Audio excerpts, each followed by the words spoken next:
Hey guys, I'm Daniel Rester. This is Movieholic. Today I'm going to be giving you a review of Ghost Rider: Spirit of Vengeance. So Spirit of Vengeance has the one and only Nicolas Cage returning as Johnny Blazed, the cursed motorcycle rider, and he's now hiding out in Eastern Europe and he's trying to control his curse. Now the movie takes off when a rebel monk, played by Idris Elba, approaches the rider and asks him if he will seek out this boy who's supposed to be connected to the devil somehow, and basically recover him and protect him from the devil, who's searching him out in the form of a human named Rourke, and Rourke is played by the actor Ciarán Hinds.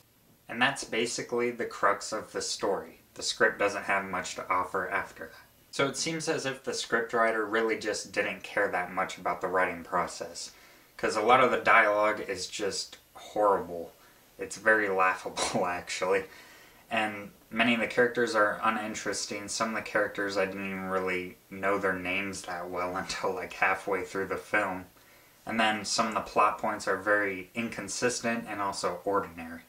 The movie even reaches in its dialogue to make jokes about Jerry Springer and salad dressing.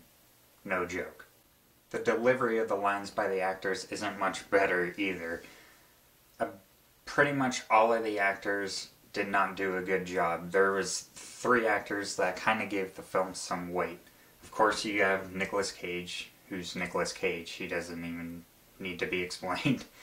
Then you have Idris Elba as the priest. I actually think he's pretty good, even though some of his dialogue's bad. And then you have Ciarán Hinds, who always brings some solidity to his roles, even though some of them are poorly defined or come with bad dialogue, such as this. So the people that brought Spirit of Vengeance to the screen were Mark Neveldine and Brian Taylor. They directed the Crank films. I semi-enjoyed the first Crank film. The second one was pretty trashy. But they try to bring a gritty and energetic feel to this film, but most of it just comes across as flat.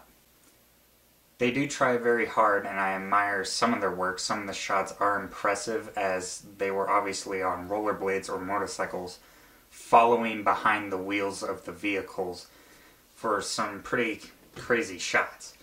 Some of the other ones, it just seems misused or sort of copying from other styles of late, such as shaky camera work, some of it very unnecessary. Neveldine and Taylor do a good job displaying some of the action scenes. The final scene is pretty ridiculous, but some of the earlier ones actually use the effects well and bring some excitement. I actually think the best effects in this film are the ones that are used for the look of Nicolas Cage's character. Ghost Rider looks much better in this film than he did in the first entry. The look of the character really pops out this time because they made him look sort of different than in the first entry. His skull's much darker and the effects just seem more vivid. There was only one time where I thought the effects of the rider were pretty cheesy, and he's running straight towards the camera and it's sort of like changing his face while he's going towards the camera, and that was kind of dumb, but the rest of the time the character looked really good. So I actually want to talk a little bit about Nicolas Cage too. Of course he's been making a string of bad movies lately, and this is no exception. This is a bad movie too. But I love Nicolas Cage, even though he makes bad films. He always plays really loony characters and just overacts a ton. So overall, I'm gonna give Ghost Rider: Spirit of Vengeance 2 out of 4 stars. Now I'm only giving this film 2 stars because, as I said, I really like Nicolas Cage, even though he's been making a lot of bad movies lately. But he still brings some presence to the film, along with Idris Elba and Ciarán Hinds.